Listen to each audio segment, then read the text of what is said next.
আমাদের সঙ্গে উপস্থিত হয়েছেন আজকে আমাদের সম্মানিত প্রধান অতিথি, বিশ্ব ইসলামী আন্দোলনের প্রধান, বাংলাদেশ জামাত ইসলামী কেন্দ্রীয় নায়েব আমির, প্রাণপ্রিয় সংগঠন শহীদ কাফেলা বাংলাদেশ জামাত বাংলাদেশ ইসলামী ছাত্র শিবিরের সাবেক কেন্দ্রীয় সভাপতি, এই দেশের গণমানুষের নেতা জননেতা জনাব ডাক্তার সৈয়দ আব্দুল্লাহ মোহাম্মদ তাহের ভাই, আমরা প্রোগ্রামের পক্ষ থেকে সম্মানিত প্রধান অতিথিকে ধন্যবাদ জ্ঞাপন করছি। এই পর্যায়ে প্রধান অতিথিকে বরণ করে নিচ্ছেন আজকের প্রোগ্রামের সম্মানিত সভাপতি, বাংলাদেশ শ্রমিক কল্যাণ ফেডারেশনের কেন্দ্রীয় সহসভাপতি, বাংলাদেশ জামাত ইসলামী মনোনীত ঢাকা ৯ নং আসনের সংসদ সদস্য পদপ্রার্থী জননেতা জনাব কবির আহমদ ভাই। কবির ভাইকে প্রধান অতিথিকে বরণ করার জন্য অনুরোধ করছি।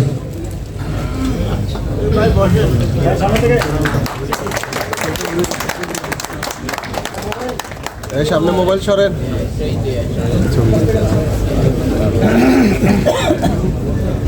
এই পর্যায়ে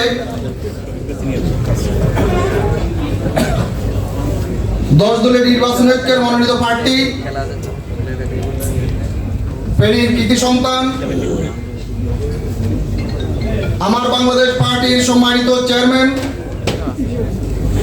প্রাণপ্রিয় সংগঠন শহীদ কাফেলা বাংলাদেশ ইসলামী ছাত্র শিবিরের সাবেক কেন্দ্রীয় সভাপতি, ফেনীর গণমানুষের নেতা জনাব মঞ্জুর রহমান মঞ্জু ভাইকে ফুল দিয়ে বরণ করে নেওয়ার জন্য অনুরোধ করছি। ফেনী জেলার সংগ্রামী আমির, কেন্দ্রীয় মন্ত্রিসভার অন্যতম সদস্য মাওলানা মুফতি আব্দুল হান্নান।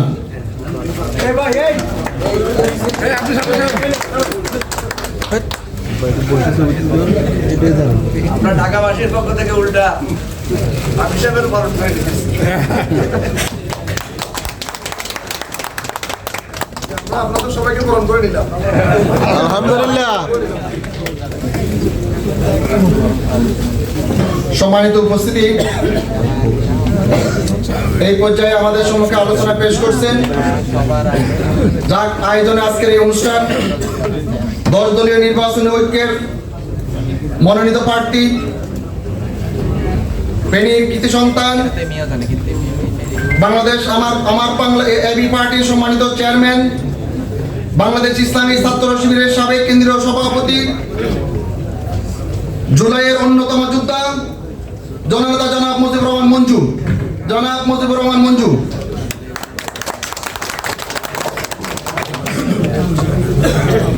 আসসালামু আলাইকুম। আমাদের অত্যন্ত প্রিয়জন, আমাদের ফেনীর সুখ দুঃখের সাথী ডাক্তার সৈয়দ আব্দুল্লাহ মোহাম্মদ তাহের ভাই আমাদের মাঝে আসছেন, ওনাকে অনেক অভিনন্দন। আমি যেহেতু আগের বক্তৃতা দিয়ে ফেলেছি অর্ধেক, আমি আপনারা যে পরামর্শগুলো দিয়েছেন সেগুলো নিয়ে কিছু কথা বলবো। আর এখানে ম্যাক্সিমাম যেহেতু খুবই সেন্সিবল ভাই বোনেরা আসছেন, সুতরাং আমরা কাজের আলোচনা করব, সেটা বেশি আমাদের সুবিধা হবে। একজন ভাই বলেছেন যে লিয়াকত ভাই যেভাবে ডোর টু ডোর গিয়েছেন, এখন আমরা যদি ডোর টু ডোর না যাই তাহলে তো এটা ময়দানটা যেভাবে উর্বর সেটা কিছুটা ঘাটতি হবে। আমি বলবো যে এটা অলরেডি ঘাটতি হয়ে গেছে, একটা ক্ষতি আমাদের হয়ে গেছে, এটা আমরা কিভাবে পূরণ করব। তবে আমি আশাবাদী এই জন্য যে একজন লোকের আমি জিজ্ঞেস করছিলাম যে ভাই ফেনীর কতজন লোক আমার চিনে, উনি বলল যে 10% লোক তো আপনারা চিনে না। কি বলেন, ঠিক না? কিন্তু রহিম ভাইয়ের বক্তব্যের পর আমার মনে হয়েছে যে ফেনীর 4 লক্ষ লোক আমার চিনে। কারণ মানুষের পরিচয় দুইভাবে হয়, নেগেটিভ এবং পজিটিভ। তো লিয়াকত ভাই যেহেতু 4 লক্ষ ভোটারের কাছে গেছে, এই 4 লক্ষ লোক খারাপ হবে বলে আমার চিনে যে লিয়াকত ভাই হক নষ্ট করছে এই লোকটা। তো আমাদের চিনে না, 4 লক্ষ লোকে চিনে। সুতরাং আমি মনে করি আমার পরিচয় হয়ে গেছে, ভালো হোক খারাপ হোক যেভাবে হোক। এখন যারা ভালো জানে তারা এক গ্রুপ, আর যারা খারাপ জানে ওনাদের যদি আমি এই খারাপ জানাটা পরিবর্তন করতে পারি তাহলে তো আমার কাম শেষ। কি বলেন, কাজ শেষ কিনা? এই 4 লক্ষ লোকের উদ্দেশ্যে লিয়াকত ভাই যদি বলে যে মঞ্জু আমার নির্বাচনী কর্মী, সে 1996 সালে আমার নির্বাচনী কর্মী ছিল। আমাকে অনেকে বলে আপনাদের ফেনীতে চিনে কম, বলজনে কয় আপনার বাড়ি 14 গ্রাম। কি বলেন, বলে না অনেকে? এই দোষটা কার? এই যে এখানে প্রধান অতিথি বসে রয়েছে, ওনার দোষ। স্বীকার করেননি আপনারা? অনেকে আছেন এটা স্বীকার করেন। আমি কি জন্য কইছি এটা বুঝি ফেলছেন আপনারা। এই যে আমাদের ওমর ফারুক, আমার নাম ওমর ফারুক না? ওমর ফারুক, হেরে ফেনীর লোকে বেশি চিনে না হের বাড়ি লাঙ্গলকোট? লাঙ্গলকোটের লোকেরা বেশি চিনে, ফেনীর লোকেরা বেশি চিনে। না আরো 14 গ্রাম লোকেরা বেশি চিনে। এটা কি আমার দোষ না তাহের ভাইয়ের দোষ? তাহের ভাই প্রত্যেকটা নির্বাচনে আমার দায়িত্ব ছিল, ওনার অঞ্চলে দায়িত্ব পালন করেছি। এবং আমাদের ফেনীর অনেক ভাইয়েরা, বিশেষ করে মালিক ভাই, আপনারা তো গুপ্ত গুপ্ত বলেন, মালিক বললে একটা গুপ্ত লোক। কি মালিক ভাই ঠিক আছেন? উনি একজন গুপ্ত লোক, কারণ 14 গ্রাম নির্বাচনে অত্যন্ত গুরুত্বপূর্ণ দায়িত্ব পালন করেছেন উনি, অন্তত আমার চোখে দেখা 2 বার। কিন্তু ওনাকে কেউ চিনে না, ওনার সম্পর্কে কেউ জানে না। আসল অফিস পুরোটাই ওনার নিয়ন্ত্রণে ছিল, ওনার তত্ত্বাবধানে ছিল। আমরা একসাথে কাজ করেছি। তা আমি যেটা বলছি যে কোনো একটা নেগেটিভ জিনিস, যে কোনো একটা উইকনেস, যে কোনো একটা থ্রেটকে আমরা যদি স্ট্রেংথে কনভার্ট করে ফেলতে পারি, তাহলে এটা হচ্ছে একটা বিরাট একটা বিজয়। আমাকে আব্দুল হান্নান ভাই অন্তত গত এই 15-20 দিনে প্রতিদিন অন্তত 3-4 বার ফোন করছেন। তার মধ্যে একটা বারবার বলছেন আপনি একটু ধৈর্য ধরেন, আপনি মন খারাপ করেন না। কারণ বিভিন্ন রকমের কথা, বিভিন্ন রকমের অভিমান সূচক কথা আমার সম্পর্কে হয়েছে। আমি বলছি আমি তো খুব আনন্দিত, আমি ব্যথিত না। কেন?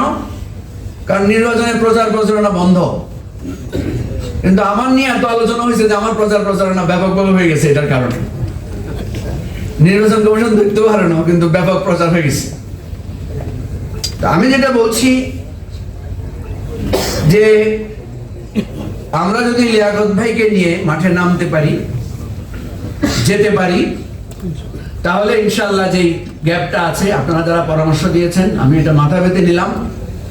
এবং যদি আব্দুল্লাহ তাহের ভাই, হান্নান ভাই এবং অন্যান্য যারা মুরব্বীরা আছেন, তারা যদি একটু, বা আপনারা যারা আছেন লিয়াকত ভাইয়ের ভক্ত এবং আমি সহ লিয়াকত ভাইয়ের যারা মানে কর্মী এবং ওনার অনুসারী, তারা সবাই মিলে যদি লিয়াকত ভাইকে আমরা রাজি করাইতে পারি, ওনাকে যদি সম্মত করাইতে পারি, উনি যদি আমাদের পক্ষ হয়ে প্রচার প্রচারণা অংশ নেন, তাইলে যে গ্যাপটা আছে এটা পূরণ হয়ে যাবে আশা করি। কি বলেন? তো তাহের ভাই যদি কোনো ব্যবস্থা না নেয়, তাহলে আমরা হয় তাহের ভাইয়ের বাসার সামনে, নাহলে লিয়াকত ভাইয়ের বাসার সামনে আমি আপনাদের সবাইকে নিয়ে অনশন করতে চাই। কি রাজি আছেন? আমি একটা অনশন কর্মসূচি দিব। ফেনীর বাজারে ঘরে ঘরে যাইতে হবে না, ওই অনশন কর্মসূচি ফেনীর ঘরে ঘরে আমাদেরকে প্রচার করে দিবে যে আমরা লিয়াকত ভাইয়ের এই অবদান এবং স্যাক্রিফাইসের মধ্য দিয়ে ফেনীর জমিনকে আমরা এটা জানাতে চাই যে আমরা ফেনীকে বদলে দেব ইনশাআল্লাহ।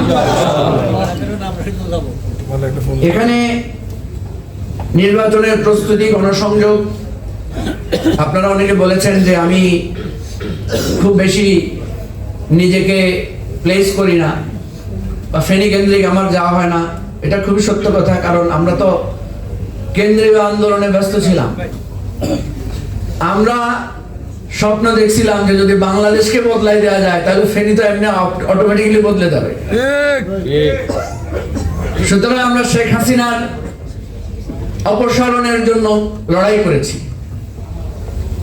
এখানে যারা আমার সমবয়স্ক বা আমার কাছাকাছি আছেন, আপনারা জানেন যে 5ই মে যে সংগ্রাম আমরা করেছিলাম, 5ই মেতে সারা বাংলাদেশের আলেম সমাজকে আমরা যারা একত্রিত করেছিলাম, সেখান থেকে শেখ হাসিনা পতনের একটা বিরাট বীজ আমরা বপন করতে সক্ষম হয়েছিলাম। এবং সক্ষম হয়েছিলাম বলে আজকে বাংলাদেশের আলেম সমাজের যে উত্থান শক্তি হিসেবে সেই শক্তির বীজ 5ই মে ঢাকা শহর থেকে রোপিত হয়েছিল, আপনারা স্বীকার করেন আর না করেন। সেই 5ই মে আমি একজন অধস্থন ক্ষুদ্র কর্মী ছিলাম, যার কারণে আমি চাকরি হারিয়েছি, যার কারণে আমার জীবন, পেশাগত জীবন বিপন্ন হয়েছে, যার কারণে আমাকে পালিয়ে বেড়াতে হয়েছে মাসের পর মাস। 5ই আগস্ট, জুলাই অভ্যুত্থান, জেল খাওয়া, গুলি খাওয়া, এই তরুণ ছাত্রদেরকে জাগিয়ে তোলা, আপনাদের একজন ভাই হিসেবে তো আমি কাজ করেছি। সবাই যদি ফেনীর ঘরে ঘরে দৌড়াই, তাইলে এই পরিবর্তনের জন্য কাজ করে কে? আব্দুল্লাহ মোহাম্মদ তাহের ভাই গ্রেফতার হয়েছে না জুলাই অভ্যুত্থানের সময়? উনি কি বছরের পর বছর 14 গ্রাম যেতে পারছেন? 14 গ্রাম তো যেতে পারেন নাই। উনি গত 15 বছর 14 গ্রাম যেতে পারেন নাই। 2008 সালের নির্বাচন, তাহের ভাই প্রার্থী, একদিনের জন্য 14 গ্রাম যেতে পারে নাই তাহের ভাই, উনি একজন প্রার্থী। আপনারা যদি এখন বলেন যে আপনি ফেনী আইয়েন না কিল্লাই, কারণ আমরা শুধু ফেনী নিয়ে ভাবি নাই, কারণ আমরা শুধু আমাদের বাড়িতে যাওয়ার সেই বেদনার কথা ভাবি নাই, আমরা শুধু আমাদের সেই নিজের ঘরের মাটিতে যেতে পারি না সেই অন্যায় অত্যাচারের কথা ভাবি নাই। আমরা ভাবছি বাংলাদেশের প্রত্যেকটা মানুষের জনপদে মানুষের পায়ের চিহ্ন যাতে যেতে পারে, সন্তান হারা মায়ের মুখে যাতে হাসি ফুটতে পারে, যারা আমাদের ভাইদেরকে গুলি করে হত্যা করেছে তাদের যাতে আমরা বাংলাদেশ থেকে উৎখাত করতে পারি, সেই স্বপ্ন দেখেছি। সেই স্বপ্ন দেখতে গিয়ে ফেনীর দুয়ারে দুয়ারে যেতে পারে নাই, সেটা আমাদের অক্ষমতা। সেই অক্ষমতা আপনারা মাফ করবেন না? সে অক্ষমতা আপনারা ক্ষমা করবেন না? সে অক্ষমতাকে কি আপনারা আপনাদের বিরাট প্রাপ্তি দিয়ে সেই দুঃখটা ভুলে যাবেন না? আমার অনুরোধ থাকবে সেটা নিয়ে আপনারা সেই ত্রুটিটাকে, ভুলটাকে ছোট করে দেখে আজকে বৃহৎ পরিসরে আমাদেরকে ভাববেন। প্রিয় ভাই ও বোনেরা, ফাজিলপুরের একজন ভাই বলেছেন, আমি কিন্তু ফাজিলপুরে গিয়েছি একজন শহীদের কবর জিয়ারত করার জন্য, কিন্তু যেভাবে ঘরে ঘরে যাওয়ার সেটা যাই নাই। এবং লিয়াকত ভাই গিয়েছেন বলে আমি মনে করি আমাদের কাজ 90 ভাগে গিয়ে আছে। ইনশাআল্লাহ আমাদের একটা বড় কঠিন সমস্যা হচ্ছে দাড়িপাল্লা বদলে ইগলে ভোট দেওয়ার যে প্রচারণা, সেটা করা। আমরা ইনশাআল্লাহ পরিকল্পনা করছি অফলাইন অনলাইনে এই পরিকল্পনাটা কিভাবে করা যায়। আমার একটা চিন্তা আছে, আপনাদের সাথে পরামর্শ নিই। যেদিন ডাক্তার শফিকুর রহমান ভাই 30 তারিখ সম্ভবত উনি ফেনী যাবেন, সেদিন আমরা একই একটা কাগজে এক মাথায় দাড়িপাল্লা আরেক মাথায় ইগল এইভাবে আমরা দিতে পারলে তাহলে এটা একটু জনগণের কাছে বার্তাটা পৌঁছে যাবে। এটা আমি একটা চিন্তা করছি, আপনারা যদি সাপোর্ট করেন আমরা এটা করতে পারি ইনশাআল্লাহ। সোশ্যাল মিডিয়ার টিমের কথা বলেছেন, আমি মনে করি এখানে যারা আছেন সবাই সোশ্যাল মিডিয়ার অ্যাক্টিভিস্ট। আপনার ফেসবুক পেজে, আপনার আইডিতে আপনি যদি কালকে থেকে প্রচার করেন, সবাই যদি সাপোর্ট করেন, তাহলে ইনশাআল্লাহ বিরাট একটা প্রচারণা এখান থেকেই করা সম্ভব। আমরা আমাদের বিভিন্ন আইডিয়া, আপনাদের পরামর্শকে আমরা কাজে লাগাবো। লিয়াকত ভাইয়ের যে টিম কাজ করেছে সেই টিমকেই আমরা কাজে দিয়ে এই কাজগুলোকে এগিয়ে নিব। অনেকে আমাকে বলেন আপনার বিরুদ্ধে অনেক কথা হয়েছে, অনেক কিছু হয়েছে, অনেক রাগ ক্ষোভ হয়েছে। আমি বললাম যে দাগ থেকে যদি ভালো কিছু হয়, মাঝে মধ্যে দাগই তো ভালো, কি বলেন? যারা রাগ করছেন, অভিমান করছেন, আজকে সকালে আমি অনেকের প্রশ্নের জবাব দেওয়ার পরে আমি দেখেছি অনেকে বিষয়গুলোকে সহজভাবে নিয়েছেন। দেখেন, একটা কঠিন পরিস্থিতিতে তাহের ভাই আজকে সকালে বলেছেন যে আমরা আলোচনা শেষ করেছি রাতের বেলায়, আমরা 2 দিন আগে সিদ্ধান্ত হয়েছে যে এই জোটটা হবে, এই অ্যালায়েন্সটা হবে, তাহলে আমরা সময় পেলাম কই? আপনারা দেখেন 6 মাস ধরে আলোচনা হয়ে যাদের সাথে নেগোসিয়েশন ফাইনাল হয়েছে, শেষ মুহূর্তে এসে সেই নেগোসিয়েশন টিকে নাই, হয়েছে না সেটা? এটা তো জাতীয় সংকট, এটা তো আমার আপনার ইচ্ছার সাথে সম্পৃক্ত না। তাহলে এই বিষয়গুলো তো আমাদের হাতে না, এটা তো একটা ক্ষমা সুন্দর দৃষ্টিতে দেখতে হবে। আমাকে সাংবাদিকেরা জিজ্ঞেস করছে, আমি বলছি দেখেন আজকে যে আমি গালি গালি খাইতেছি, আমার বিরুদ্ধে যে লোকের ক্ষুব্ধ, এটা তো আমার না। তো সিদ্ধান্ত গ্রহণটাই দেখেন, কারো আসন রাখিয়ে দিছে, কারো আসন প্রত্যাহার হয়েছে। আমাদের দলের 54 জন আসন আমরা সাবমিট করেছি। এটা যদি সুন্দরভাবে হইতো তাহলে কি আমরা 54 জন সাবমিট করতাম? করতাম না তো। তাহলে এই জিনিসগুলো কেন হয়েছে? এই জিনিসগুলো গোছানো হয় নাই বলে এইভাবে হয়েছে।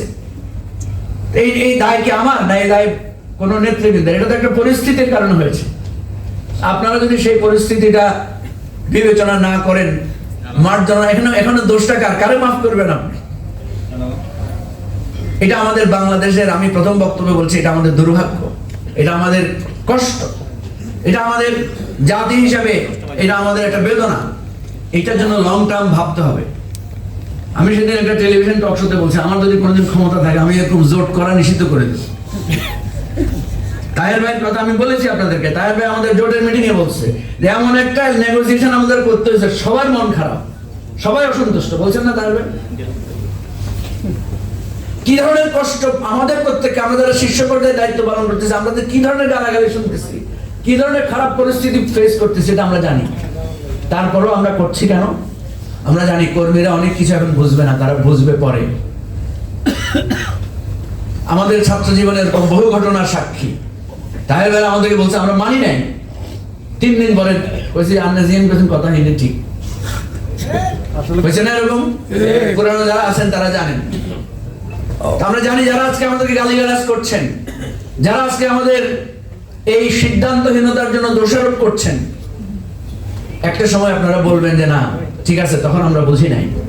কারণ আপনারা যতটুকু জানেন তার আগে পিছে অনেক কিছু জানার আছে, যেটা বলাও যায় না সব সময়, যেটা সব সময় পরিষ্কার করে বোঝানো যায় না। বাবা সব কথা যদি সন্তানকে বুঝাইতে পারতো, মা যদি সব কথা তার মেয়েকে বুঝাইতে পারতো, কিন্তু অনেক কথা বোঝানো যায় না। অনেক দুঃখের কথা বুকের মধ্যে চাপা রাখতে হয়, অনেক বেদনার কথা সয়ে সয়ে থাকতে হয়। কারণ এমন অনেক কিছু আমরা ফেস করি যেগুলো আমাদের হয়তো সাধারণ পর্যায়ের ভাইরা ফেস করেন না। প্রিয় ভাই বোনেরা, আমার অনুরোধ থাকবে যে কমিটিটা আমাদের আছে, আমি জেলা আমির সাহেব আছেন এখানে, তাহের ভাই আছেন, অন্যান্য দলের নেতারা আছেন, সবাইকে বলবো সেই কমিটিটা দ্রুত বসে একটা রিঅ্যারেঞ্জ করে কাজটা যাতে থাকে। এখানে তরুণরা বলেছেন কিশোর গ্যাং প্রতিরোধে আমাদের করণীয় কি, বলেছেন ফেনীর শিক্ষা প্রতিষ্ঠানের উন্নয়নের জন্য করণীয় কি। আপনারা দেখছেন যে 4 দিন আগে লিয়াকত ভাই সহ আমি স্বাস্থ্য উপদেষ্টার সাথে দেখা করতে গেছিলাম। আপনারা শুনলে অবাক হবেন, স্বাস্থ্য উপদেষ্টা জানেনই না যে ফেনীতে আজ থেকে 20 বছর আগে একটা medical college, private medical college হয়েছিল। কি বলেন, ঠিক না? এবং সেই মেডিকেল কলেজ যে এত ভালো একটা মেডিকেল কলেজ ছিল সেটা ওনার জানা নাই। উনি আমাদেরকে বলছেন, সেখানে দিদার ভাই ছিলেন মনে হয় না, দিদার ভাই উপস্থিত ছিলেন। উনি আমাদেরকে বলেন যে ফেনী জেলাতে মেডিকেল কলেজ রাখবে কেন, সব জেলায় মেডিকেল কলেজ রাখবে কেন? উনি বলে যে ফেনীতে এত ভালো ডাক্তার কোত্থেকে আসবে? বুঝছেন, ফেনীতে কত প্রফেসররা যায়, প্রফেসররা প্র্যাকটিস করে, উনি জানেন না। ফেনীতে ভুরি ভুরি সার্জনরা যায়, সার্জারি করে, উনি জানেন না। ওনাকে যখন বলছি যে আপা ফেনীতে, কুমিল্লা, নোয়াখালী, চট্টগ্রাম এই বিশদ এলাকার হাব ফেনী, আমাদের 250 বেডের যে হসপিটাল আছে এটার অ্যালোকেশন হচ্ছে 500 বেডের। আমি হেলথের ডিজি এবং অ্যাডভাইজারকে বলেছি যে এই অ্যাকোমোডেশনে এটাকে 500 শয্যার হসপিটালে রূপান্তরিত করা যায়। স্বাস্থ্য উপদেষ্টার যে পিএস, উনি একসময় ফেনী জেলার ভারপ্রাপ্ত ডিসি ছিলেন, উনি আমার ক্লাসমেট। উনি বলছেন যে এটাকে শুধু 500 শয্যার বেড মেডিকেল হসপিটাল না, এটাকে ক্রমান্বয়ে মেডিকেল কলেজে রূপান্তর করা সম্ভব। কথা হচ্ছে এই কথাগুলো দেন দরবার করে বাস্তবায়ন করার জন্য একটা গ্রুপকে সিরিয়াস লেভেলে লেগে থাকতে হবে। ফেনীতে ইউনিভার্সিটি করা 6 মাসে সম্ভব। ফেনীর যে কি পার্সনরা আছে সবাই যদি 6 মাসের জন্য একটা কমিটি করে দিয়ে প্ল্যান করে 6 মাসে সম্ভব। এবং আমি দেখছি এটা সম্ভব। আপনারা দেখছেন এবার যে 8,500 কোটি টাকার আমাদের বন্যা নিয়ন্ত্রণের যেই বাঁধ, যে পরিকল্পনাটা হয়েছে, একটা ছোট্ট ঘটনা থেকে এটার উৎপত্তি হচ্ছে। এবং সেই ছোট্ট ঘটনার আমি সৌভাগ্য বা দুর্ভাগ্যক্রমে আমি সাক্ষী। আমি গেছিলাম আপনার এই দুর্যোগ ব্যবস্থাপনা উপদেষ্টার সাথে দেখা করতে গেছিলাম, জাস্ট একটু একটা পত্রিকার নিউজের জন্য, যে ওনার সাথে দেখা করছি ফেনীর বন্যার এই সমস্যার সমাধানের জন্য ওনার লগে আলাপ হয়েছে, এটা জাস্ট পত্রিকায় যাতে একটা প্রেস রিলিজ যায়। দেখা করতে গেছি তো কথার প্রসঙ্গে তো অনেক কথা বলতে হয়, তো আমি ওনারে বলছি যে আপনি একটু ফেনীর বন্যা উপদ্রুত এলাকা পরিদর্শনে গেলে ভালো হয়। উনি কয়েক বন্যা তো বন্ধ হয়ে গেছে, বন্যা তো আর হইতো না, এখন আমার আর জ্যাকেট করুন, আপনি সব ঠিক আছে। উনি আমার সামনে ডিসিরে ফোন টোন করলো, বললো যে প্রচুর ত্রাণ আছে, কোনো অসুবিধা নেই। পরের দিন পেপারে নিউজ হইলো যে আমি ওনারে অনুরোধ করছি ফেনীর উপদ্রুত বন্যা উপদ্রুত এলাকা পরিদর্শনে যাওয়ার জন্য। সেদিন সন্ধ্যায় উপদেষ্টা পরিষদের মিটিং ছিল, সেই নিউজ দৃষ্টি আকর্ষণ করে প্রধান উপদেষ্টা ওনাকে বলছেন যে আপনি ফেনী যান।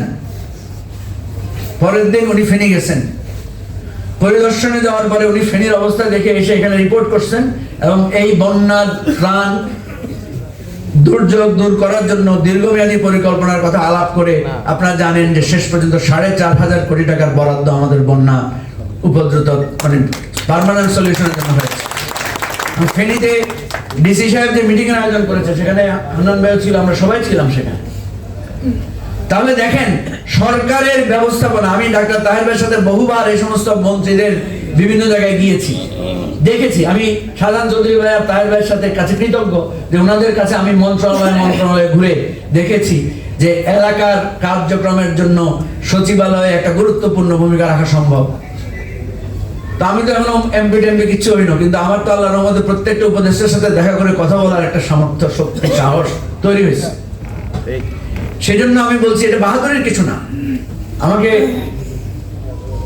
মাহমুদুল হক বলতেছিল যে তুমি তো আমাদের সৃষ্টি, আমাদের তৈরি, আমরা সবাই সবসময় বলি যে আমাদের এই পরিক্রমার এই শিক্ষার সুযোগ যদি জাতির কাজে লাগে তাইলে তো আমাদের সার্থকতা। সেই জন্য আমার এই কনফিডেন্স আছে ইনশাআল্লাহ, যদি আমরা সবাই মিলে থাকি, বাংলাদেশের এমন কোন ব্যক্তি নাই যার সামনে দাঁড়ায়া আমরা ফেনীর কথা বলতে পারবো না ইনশাআল্লাহ। বাংলাদেশের এমন কোন প্রশাসনের লোক নাই যার সামনে দাঁড়া আমাদের দাবি আদায়ের জন্য আমরা কাজ করতে পারবো না ইনশাআল্লাহ। ইতিমধ্যে আমরা কিছু কাজ করেছি, কিছু বিষয় উপস্থাপন করেছি যে কেয়ারটেকার সরকারের কারণে সম্ভব হয়েছে। আগামী দিনে যেই ক্ষমতায় আসুক, জামায়াতের নেতৃত্বে সরকার হোক বা বিএনপির নেতৃত্বে সরকার হোক, এমন কোন মন্ত্রী নাই যারা আমাদের পরিচিত না ইনশাআল্লাহ, এমন কোন মন্ত্রী থাকবে না বাংলাদেশে। সুতরাং আমরা কাজ করতে পারবো। সুতরাং আমি মনে করি এই সমস্যার সমাধান করা সম্ভব।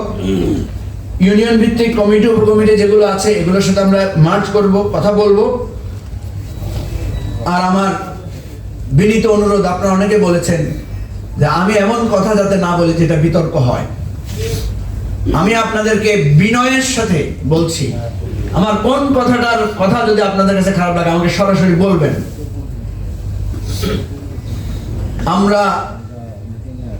আমি আপনাদের সামনে আদালত মনে করে দাঁড়িয়ে বলছি যে ন্যায়ের প্রশ্নে, বিবেকের প্রশ্নে হয়তো কথা বলেছি, সেই কথাটা হয়তো কারো কাছে খারাপ লাগতে পারে, অবশ্যই সেটা আমাকে প্রশ্ন করবেন। আমার দীর্ঘ একটা সাংগঠনিক রাজনৈতিক জীবন আছে। আমি একটা ছোট্ট ইউনিট থেকে কাজ শুরু করেছি, যে কাজের জন্য আমাকে বাড়ি থেকে বের করে দেওয়া হয়েছিল। আমাদের পরিবারের অবস্থা আপনারা সবাই জানেন, এমন পরিবারের সন্তান না যে জীবনে কখনো লজিং থাকতে হয়। পরিবার থেকে বিচ্ছিন্ন হয়ে আমাকে লজিং থাকতে হয়েছে, আমাকে ছন্ন ছড়া জীবন যাপন করতে হয়েছে, আমাকে জীবনে অনেক ঝুঁকির মুখে পড়তে হয়েছে। আমি অনেক বড় বড় দায়িত্ব পালন করেছি, অনেক বড় আর্থিক প্রতিষ্ঠানের সাথে সম্পৃক্ত ছিলাম। একটা টেলিভিশন, 2টা টেলিভিশনের গুরুত্বপূর্ণ দায়িত্ব পালন করেছি। কই আমার বিরুদ্ধে তো কেউ কোনোদিন কোনো একটা অভিযোগ বলুক, ওনারা এখানে আছেন সবাই, আমার সিনিয়ররা অনেকে আছেন, আমার বিরুদ্ধে কোনো আর্থিক নৈতিক স্খলনের অভিযোগ আপনাদের কাছে কোনোদিন গিয়েছে? আমার সাথে যারা কাজ করেছেন এখানে অন্তত 10% লোক আছেন যারা আমার সাথে কাজ করেছেন। আমি তো চ্যালেঞ্জ দিয়ে বলতে পারি আপনাদের সামনে, এটা আমার অহংকার না, এটা আপনাদের কাছে আমার জবাবদিহিতা। একটা লোক বলতে পারবে না কোনোদিন যে কোনো একটা সমালোচনা বা কোনো একটা খারাপ কিছুর জন্য আমাকে দায়ী করতে পারে। দুটো ব্যবসার সম্পর্কে হয়তো বলতে পারে, সেটার সাথে আমি সম্পৃক্ত ছিলাম না। অর্নামেন্টাল দায়িত্ব পালন করেছি, এক্সিকিউটিভ দায়িত্ব পালন করেছি টেলিভিশনে আমি 7টা বছর। এখনো আমি একটা টেলিভিশনের, আপনারা যারা আমাকে প্রশ্ন করেন, ওই টেলিভিশনের এখনো আমি সেই পদে আছি। তা আমি যদি কোনো অন্যায় করতাম তারা তো আমাকে বাদ দিয়ে দিত, চাকরি নাই, তারপরে তো তারা আমাকে ওই পদে রেখে দিয়েছে।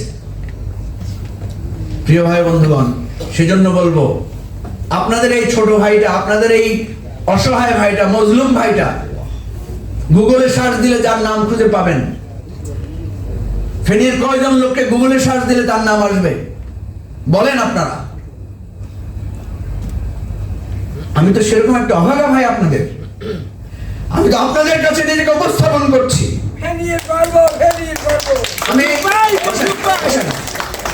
আমি এই কথা বলতে চাই না, আমি বলতে চাই আপনাদের আদালতে, আপনাদের বিবেকের কাছে আমার দীর্ঘদিনের জীবনের সাক্ষী আছে।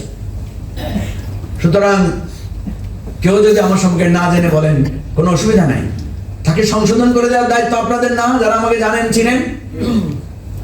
কেউ যখন প্রশ্ন করেন, আরে ভাই 1991 সালে ফেনীর নির্বাচনে ভূমিকা রেখেছি, 1996 সালে রেখেছি, 2001 সালে রেখেছি, 14 গ্রামে দায়িত্ব ছিল, তারপরে গিয়েছি। ফেনীর এমন কোনো ইউনিয়ন নাই যেখানে আমি যাই নাই, কারণ ফেনীর দায়িত্ব আমার উপরেও ছিল, তত্ত্বাবধানের। আমারও আমি নাকি ফেনী চিনি না, আমি নাকি ফেনী যাই নাই কোনোদিন। তো যারা বলে, যারা জানে না বলেই বলেন, আমি তাদের দোষ ধরি না। তো যারা জানেন তারা তো এটা সংশোধন করে দিবেন, বলবেন।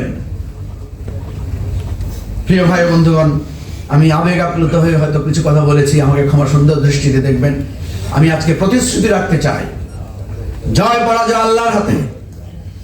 ফেনীতে যখন নির্বাচনের জন্য নমিনেশন সাবমিট করেছি, তখন আমার নিয়ত ছিল যে আমি শুধু একজন প্রার্থী হিসেবে প্রতিদ্বন্দ্বিতা করবো, কারণ আমি একটা দলের প্রধান, আমার নির্বাচনী এলাকায় আমাকে নির্বাচন করতে হবে। শুধু সেজন্যই শুধু কার্যক্রমে অংশ নিয়েছি। কিন্তু আজকে আমি একটা প্রধান প্রতিদ্বন্দ্বী আকারে উপস্থিত হয়েছি, এটাকে আমার ইচ্ছা না, আল্লাহ তাআলার ইচ্ছা। তাহলে আপনারা যে বলেন যে আমি আপনারা কিছু কইতাম চাই না, তো কইতাম চাই না তো আল্লাহ এখানে লই গেছে, আর আমি কিতাম।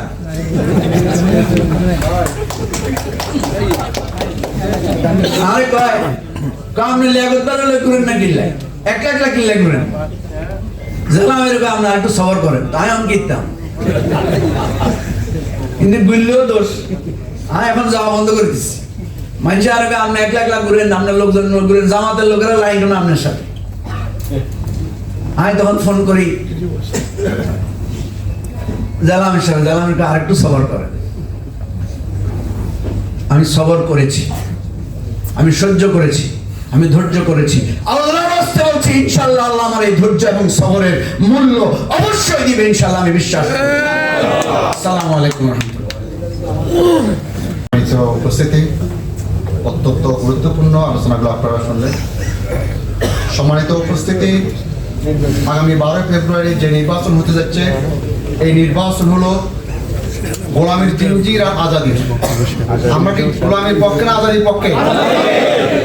আগামী নির্বাচন আমাদের আজাদির পক্ষে, অবশ্যই আমাদের আজাদির পক্ষে শক্তিকে বিজয় করতে হবে ইনশাআল্লাহ। লিয়াকত স্যার এই দেশের মাটি ও মানুষের নেতা, ঠিক, সকল মেহনতি মানুষের হৃদয়ের স্পন্দন। ঠিক। লিয়াকত স্যার যে ময়দান তৈরি করে দিয়ে গেছেন, আমি মনে করি যে ময়দান যাদেরকে তৈরি করেছেন তারাই আপনারা।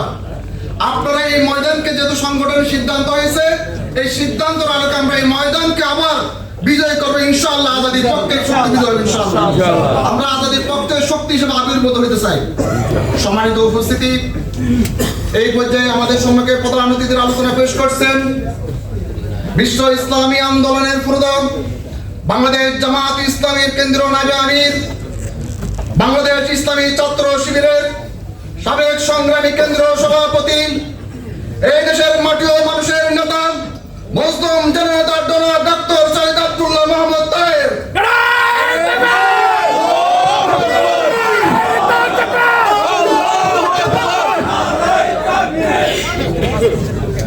আমি কয়েকবার এখানে আসছিলাম পড়তে যাওয়ার জন্য, বলছিলাম যে ডায়াসটা ওই কোনায় বসালে সবাইকে দেখা, এখানে অর্ধেক দেখা যায়, অর্ধেক দেখা যায়। এটা আমার বক্তৃতার অংশ নয়, এমনি বললাম।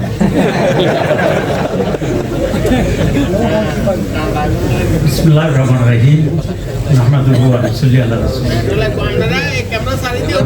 মাননীয় সভাপতি আমাদের অত্যন্ত প্রিয় মঞ্জু এবং নেতৃবৃন্দ, উপস্থিত ভাই, আসসালামু আলাইকুম। আমি যে কারণে আসছি এই কাজটা প্রায় শেষ হয়ে গেছে।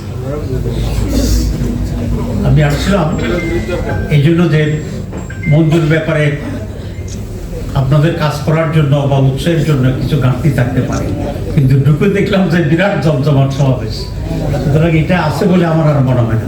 আচ্ছা, মঞ্জুর জন্য কাজ করতে রিজার্ভেশন আছে, কাকার একটু হাত তুলে দেবো।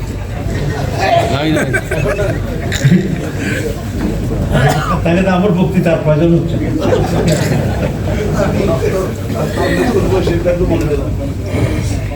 ওকে,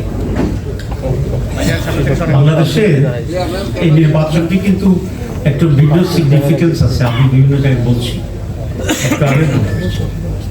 কারণ 56 বছর পরে যে একটি বিশাল পরিবর্তন হয়েছে, সেই পরিবর্তনের পরে এটা একটি প্রধান নির্বাচন। মানুষের চিন্তা এবং আকাঙ্ক্ষার ভিতরে একটি মৌলিক পরিবর্তন আমরা দেখছি, যেটা রিফ্লেকশন হয়েছে ইউনিভার্সিটিগুলোতে, ঠিক না? শাহজালাল ইউনিভার্সিটি ইলেকশন হওয়ার কথা বোধহয় আগামীকাল, এটা হাইকোর্ট দিয়ে বন্ধ করছে। আমারও সাংবাদিকেরা একটু আগে জিজ্ঞেস করছিল যে এটা বন্ধ করছে কেন। তা আমি বললাম যে এটা বুঝেন না, না বুঝি না। তার সাংবাদিকরা তো একটু সালাম বেশি, তা বললাম যে ডরে, ঠিক কিনা? কিসের ডর? পরাজয়ের ডর। কারণ এতগুলো ইউনিভার্সিটিতে পরাজয়ের পরে জাতীয় নির্বাচনের আগে আরেকটা পরাজয়, এত হজম করার ক্ষমতা পেটের ভিতরে নাই।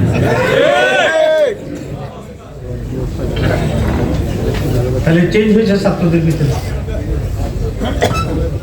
আরেকটা মৌলিক চেঞ্জ হয়েছে যে মেয়েরা এখন আমাদের ভোট দেয়, ঠিক আছে? আমি যখন ঢাকা মেডিকেল কলেজে জিএস নির্বাচিত হয়েছিলাম, তখন মেয়েদের বুথে গিয়ে যখন ভোট গণনা শুরু হয়েছে, তো দেখা গেল যে আমি খুব সামান্য ভোট পেয়েছি। মেয়েরা আমার প্রথমবার ভোট দেয় নাই, কারণ আমার বিরুদ্ধে প্রোপাগান্ডা ছিল যে তাদেরকে যদি ভোট দিয়ে জিএস বানাও তাহলে মেয়েদেরকে মেডিকেল থেকে বের করে। এটা খুব এক্সট্রিম ছিল, এটা বিশ্বাস করে নাই। তারপরে বলছে না, তার হবে না, কিন্তু বোরকা পড়তে বাধ্য করে, এবং বোরকার রঙও বলে দিত যে এটা কালো রঙের বোরকা, ঠিক আছে? তো এই ভয়ে তারা আর আমাকে ভোট দেবে। আমি আল্লাহর ইচ্ছে ছেলেদের ভোটে জিএস ইলেক্টেড হয়ে গেছি। ইলেক্টেড হওয়ার পরে আমি টার্গেট করেছিলাম মেয়েদেরকে, তাদের পোস্টার ঠিক করে দিয়েছি, ওয়াল করেছি, বহু কাজ করেছি। এরপরে বিবি ক্যান্ডিডেট ছিলাম, তখন মেয়েরাই এমনভাবে আমার জন্য মাঠে নামছিল যে মেয়েদের ভোটে আমি ইলেক্টেড হব। কিন্তু এরশাদ সাহেবের কারণে পারি নাই, উনি মার্শাল ল জারি করে ইলেকশন বন্ধ করে দিয়েছেন। এবার ঢাকা ইউনিভার্সিটি নির্বাচন তত্ত্বাবধানের দায়িত্ব ছিল আমার উপরে, জামাত ইসলামের পক্ষ। আমরা যে প্ল্যান করেছিলাম ঢাকা ইউনিভার্সিটি জিতার জন্য, সেটা হচ্ছে ছাত্রদের ভোটেই যেন আমরা জিততে পারি। ছাত্রীদের ভোটটাকে আমরা একটু হিসাবে রাখছি, কিন্তু এটাকে এত গুরুত্ব দিই। কিন্তু মেয়েরা এই পরিমাণে ভোট দিয়েছে যে আমরা ছেলেদের ভোটেই জিতে যেতাম, মেয়েদেরটা যোগ হওয়ার কারণে আমাদের বিজয় হয়েছে 3 গুণ ভোটে, ঠিক কিনা? 5,000, 15,000। ঢাকা বিশ্ববিদ্যালয়ের ইতিহাসে কোনো দিন একটি দল এত ব্যাপকভাবে বিজয় অর্জন করছে, এটা হয়নি। রেকর্ড। সেকেন্ড রেকর্ড হচ্ছে এত ভোটের ব্যবধানে কোন দল জিতেছে, এটাও দিতে হয়। থার্ড রেকর্ড, প্রত্যেকটা ইউনিভার্সিটিতে ইলেকশন দিলেই শিবির দিতে, এটাও দিতে হয়। সো এটা কেন হচ্ছে? মানুষের চিন্তা চেতনার ভিতরে একটা গুণগত পরিবর্তন হয়েছে। সুতরাং এই নির্বাচনটি একটি ভিন্ন প্রেক্ষিত হচ্ছে। আমরা যে নির্বাচনে অংশগ্রহণ করছি, আমরা একটা জোটের মাধ্যমে করছি,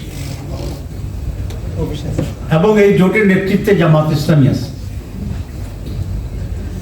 পাক ভারত উপমহাদেশে গত 70-80 বছরে জামাত ইসলামী এক ইলেকশন করেছে, জোট ভিত্তিক ইলেকশন করেছে। কিন্তু এই জোটের ভিতরে একটা গুণগত পরিবর্তন হচ্ছে এই অতীতে জামাত যখনই জোট করেছে অন্য দলের নেতৃত্বে জামাত অংশীদার ছিল, কিন্তু এবার জামাতের নেতৃত্বে অন্যরা অংশীদার হয়েছে। পার্থক্য আছে না নাই? আছে। পার্থক্য আছে।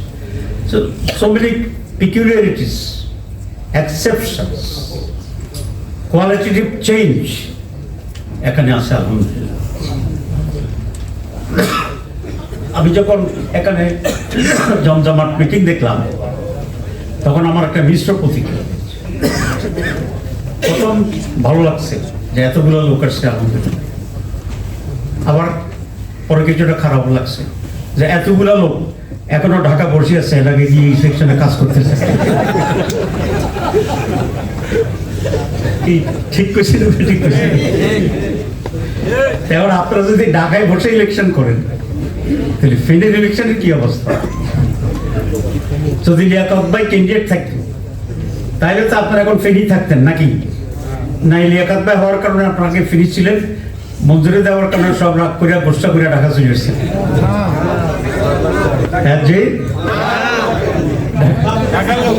তাহলে লিয়াকত ভাই হইলেও তো আপনাদের এই অবস্থায় হইত। এটা কি ভালো লক্ষণ? এই জন্য খুব জমজমাট ইলেকশন, এটা একটু নেগেটিভ সাইকেল যে আপনারা এখন ঢাকা যান। আমি 14 লোকদেরকে বলছি ঢাকা চলে যেতে, এলাকায় যেতে। আপনি আগামী 5 বছর ঢাকা দেখবেন, 1 মাস এলাকায় দেখবেন। কি বলছি? আগামী 5 বছর ঢাকায় থাকেন, কিন্তু 1 মাস এলাকায় যান, তাহলে আশা করি ভালো থাকতে পারবেন। আর 1 মাস যদি ঢাকায় ভালো থাকতে চান, আগামী 5 বছর ঝামেলায় পড়তে পারেন। Choice is yours, choice is yours. যেটা ইচ্ছা সেটাই চয়েস করেন, কোনো অসুবিধা নেই। আসলে ইলেকশন নট এ জোক। ইলেকশনের মতো সিরিয়াস ইস্যু আর কিছুই নেই, কারণ আপনার শক্ত প্রতিদ্বন্দ্বীর বিনিময়ে একটি নির্ধারিত সময় মানুষের হৃদয় জয় করে নির্বাচনে ভোট কেন্দ্রে নিয়ে ভোট কাস্ট করিয়ে গণনিয়া লাঠি সোটা দিয়া পাহারা দিয়া নিজে অর্জন করানো, এটাকে সহজ কাজ? সহজ কাজ। ফেনীতে জামাত ইসলামী বা জোট কখনো কি এমপি হয়েছে? এবার যদি হয় কি ভালো লাগবে না? খারাপ লাগবে? ওখানে যে দাঁড়িয়েছে তাকে তো আমি চিনি, ব্যক্তিগতভাবে চিনি, সমষ্টিগতভাবে চিনি, নামে চিনি, কাজে চিনি। তার ব্যাপারে মানুষের খুবই আগ্রহ থাকার কোনো কারণ দেখি না। ঠিক। যদি অল্টারনেটিভ পায় তাহলে মানুষ তাকে ভোট দিবে না। যেরকম অল্টারনেটিভ যদি পায় জাতিভাবে মানুষ বিএনপিকে ভোট দিবে না।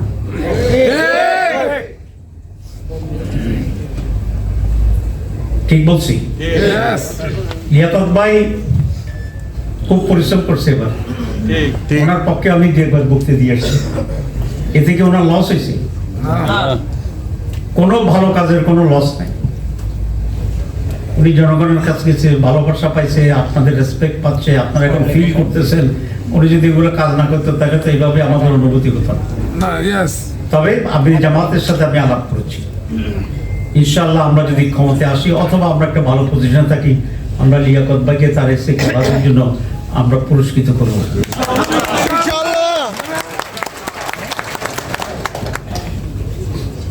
এটা আশ্বাস নয়, এটা সিদ্ধান্ত। আলহামদুলিল্লাহ। এই সিদ্ধান্ত নিয়েছে কে? আমির জামাত, তার পাশে নাইবে আমি। ঠিক আছে? কিছুটা দুঃখ কমছে কিনা? আমি কি খুব জোরালো বক্তৃতা দিব না যে স্টাইলে আগে সিটাতে দেব? কারণ আপনারা তো নিশ্চয় জানেন যে আমি আরো ভালো বক্তা। আমি বক্তৃতার স্টাইল চেঞ্জ করে ফেলছি, মঞ্জুর বক্তৃতা শুধু। আলহামদুলিল্লাহ, মঞ্জুর খুব আবেগময়, অত্যন্ত কনস্ট্রাকটিভ বক্তৃতা। এটা মঞ্জুর ক্রেডিট, তবে সবচেয়ে বেশি ক্রেডিট হচ্ছে ইসলামী ছাত্র শিবিরের।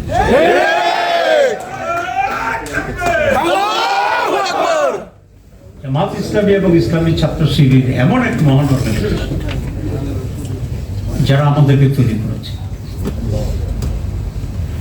আমরা তো এখন হোয়াইট সার্কেলে চলাফেরা করার সুযোগ হয়েছে, দেশি বলেন বিদেশি বলেন, কিন্তু ইসলামী আন্দোলন, ইসলামী ছাত্র শিবির আমাদেরকে যে ট্রেনিং দিয়েছে, যেভাবে গড়ে তুলেছে, ইটস অ্যান এক্সেপশন। আমি ইফসুর প্রধান ছিলাম ওয়ার্ল্ড কমিটির, আপনি জানেন, এবং তখন আমি ইন্দোনেশিয়া গিয়েছিলাম সফর করার জন্য, কারণ আমার অধীনে তো এসব দেশ ছিল। আমাকে রিসিভ করতে আসছিলেন এই ওয়ার্ল্ড ইসলাম মুভমেন্টের অন্যতম একজন প্রধান নেতা, যিনি ইন্দোনেশিয়ার একসময় প্রধানমন্ত্রী ছিলেন এবং ইসলাম মুভমেন্ট মার্জুমি পার্টির উনি প্রধান ছিলেন।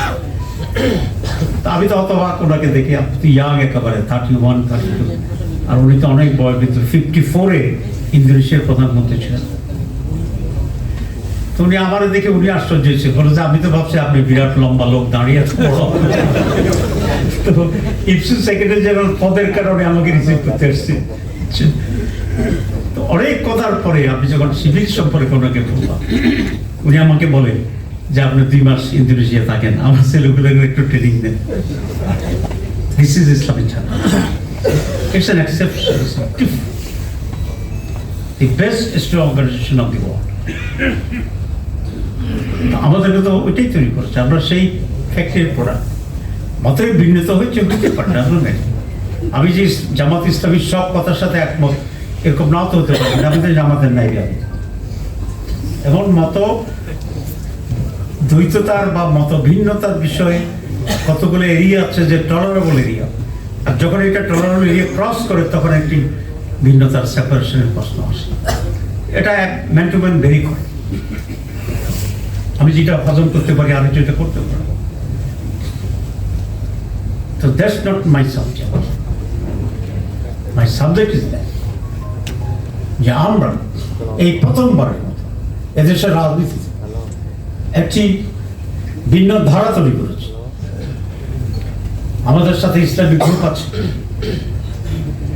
আমাদের সাথে 71 সালের মুক্তিযুদ্ধের সবচেয়ে খেতাবদারী যে ব্যক্তি জীবিত আছেন, বীর বিক্রম, আমাদের সাথে আছে। জুলাই বিপ্লবের যে পরিবর্তন হয়েছে, তার যারা মহানায়ক হিসাবে স্বীকৃত, পিছন দিয়ে যে যাই করছে সকলেই করছে, বাট অ্যাপারেন্টলি যারা এই আন্দোলনের পায়োনিয়ার, তারা আমাদের সাথে আছে।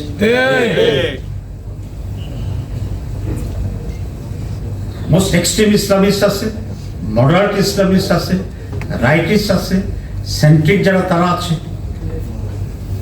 Right to the left, left to the right, এই ধারার লোক আছে। যদি আমি পলিটিক্যাল, আইডিওলজিক্যাল, ফিলোসফিক্যাল বিশ্লেষণ, আর যদি অ্যাপারেন্টলি আপনি করি, তাহলে তো বললাম জুলাই আছে, 71 আছে, বাংলাদেশ আছে, ইসলাম আছে।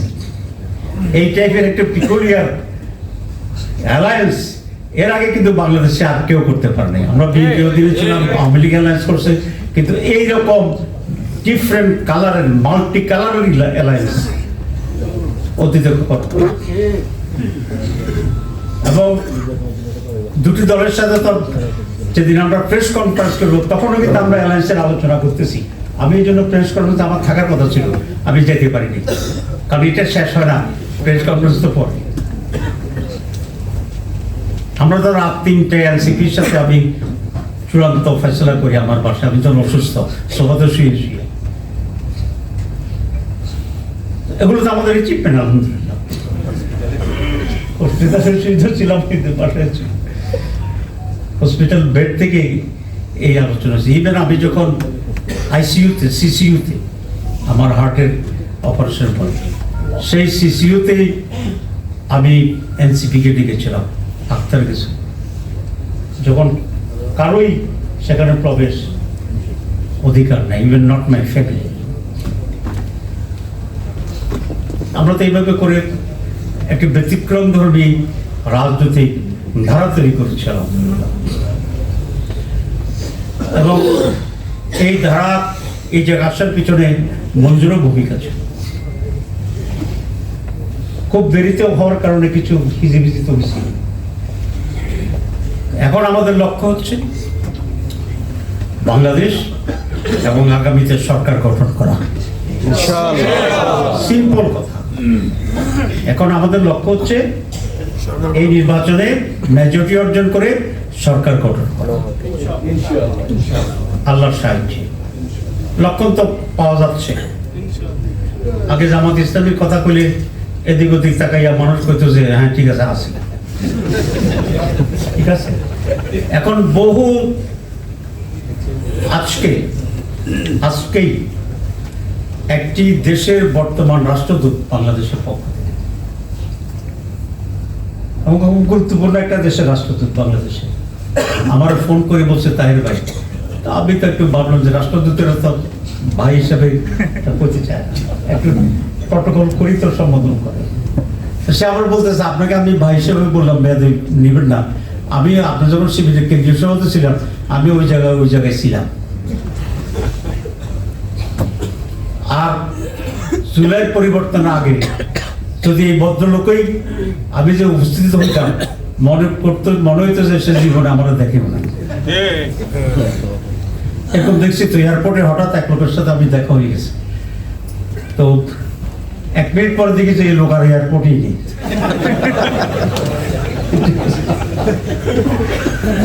আপনাদের সাথে হয়তো জানি, আমাদের সাথে এরকম হয়েছে। আল্লাহ চেঞ্জ করে দিয়েছে।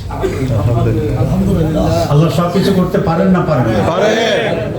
আমাকে ডিজে বলছে যে এটা একটা অস্বাভাবিক এবং অসাধারণ অর্জন আপনাদের। সেটা কি হয়েছে? আপনাদের সাপোর্ট ছিল জুলাই বিপ্লবের আগে 10 থেকে 12%, আপনারা 6 মাসের ভিতরে এখন প্রায় 30% সাপোর্ট, 3 গুণ বেড়ে গেছে। পলিটিক্যাল অ্যারেনাতে এরকম মানে অসাধারণ একটি ঘটনা। আলহামদুলিল্লাহ। আমরা তো এরকম অবস্থায় আছি। আমরা যদি আগামীতে সরকার গঠন করতে হয় তাহলে ফেনীর আসনে জিততে হবে না জিততে হবে না? একটা করেই তো 300, একটা করেই 200, একটা করে 160, এই নিচে যাইতে চাই না। কি বলে? আল্লাহ যদি চায় এটা সহজ হয়ে যাবে। মানুষ চাঁদাবাজদেরকে আর ভোট দিবে না, দখলবাজদেরকে আর ভোট দিবে না। যারা সরকারে থাকে তাদেরকে মানুষ পছন্দ করে না। গত 20 মাস বিএনপি সরকারে ছিল, কারণ সত্তরা খাইয়া বেঁচে দখল করেছে।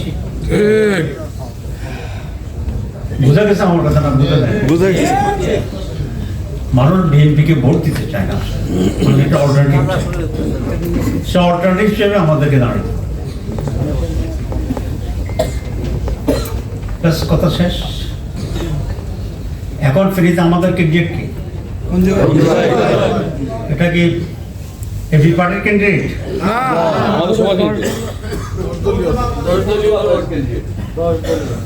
10 দলীয় ক্যান্ডিডেট নয়, এবি পার্টির ক্যান্ডিডেট নয়, জামাত ইসলামের ক্যান্ডিডেট।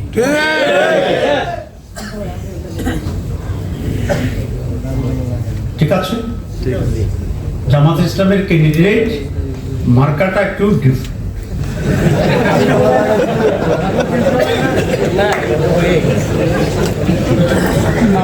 ঠিক আছে, মঞ্জুর মার্কা কি? ইগল। আচ্ছা, মার্কা কি? মার্কা কি? মার্কা কি? মুখস্থ হইছে? বলে টুলে আবার পাল্লা পেলেন না। এখন ক্যান্ডিডেট জামাত ইসলামী, মার্কা আমরা ফেরির কথাই তুলেছি। ফেরি দুই এক জায়গায়, যেটা বেনিফিট আমরা যোগ করলাম। এটার বেনিফিট হচ্ছে একটা দেশ বিদেশের এখানে একটা মনোযোগ আকর্ষণ করা। আমরা যখন শুধু ইসলামী পন্থীদের নিয়ে যদি আমরা আগাতাম তাহলে এটা মৌলবাদ দিয়ে একটা জোট হিসাবে চিহ্নিত। আমরা যখনই অন্যদেরকে নেওয়া শুরু করছি তখন এটা একটা জাতীয় জোট হিসেবে রূপান্তরিত। ঠিক আছে, আমরা যখন প্রথম জোট তো হচ্ছে আমাদের চরমনের সাথে। তো আমেরিকান এমবাসিতে আমি গেলাম, বললো যে তোমরা তো মৌলবাদীদের সাথে আসো, এটা কেমন কথা? আমি বলছি এটা কোনো অসুবিধা নেই, তাদের ভিতরে যে কিছুটা এক্সট্রিমিজম আছে আমরা ওদেরকে ওইখান থেকে দূরে আনতেছি। বলে যে তাই ঠিক আছে, আমাদেরকেও ফেস করতে হয়েছে অনেক, ঠিক আছে, একটা বৃহত্তর ঐক্যের মাধ্যমে আমরা অগ্রসর হয়েছি। তো আমি বেশি কথা বললে আপনাদের প্রতি অন্যায় হবে, এই কারণেই আপনারা ইতিমধ্যেই অলরেডি মঞ্চের জন্য সিরিয়াস হয়ে গেছেন মনে মনে, ঠিক আছে? যদ্দূর বাকি ছিল মঞ্জুর বক্তৃতার পরে বোধ আর অসুবিধা নেই। এখন স্পেসিফিক বলি কার কার সমস্যা সেটা কর, জেনারেল বক্তৃতা দিয়ে লাভ, যার যার সমস্যা সেইটা আমি আলাদা করে একটা রুমে নিয়ে যাবো। সমস্যা আছে না নাই? নাই। আমাদেরকে নেমে যেতে হবে। ফেনীকে আমি খুবই পটেনশিয়াল এরিয়া মনে করতেছি, ঠিক। পটেনশিয়াল এরিয়া মনে করতেছি, কিন্তু চ্যালেঞ্জও আছে, এবং সেই চ্যালেঞ্জটা আপনারা মোকাবেলা করতে পারবেন ইনশাআল্লাহ।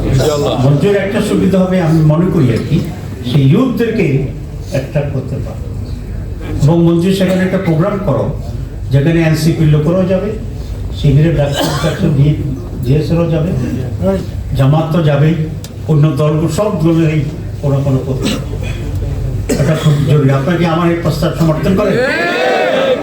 ঠিক আছে, এটা কণ্ঠ করতে পারছে, নাড়িয়ে দিবেন এলাকা, কাঁপাইয়ে দেবেন,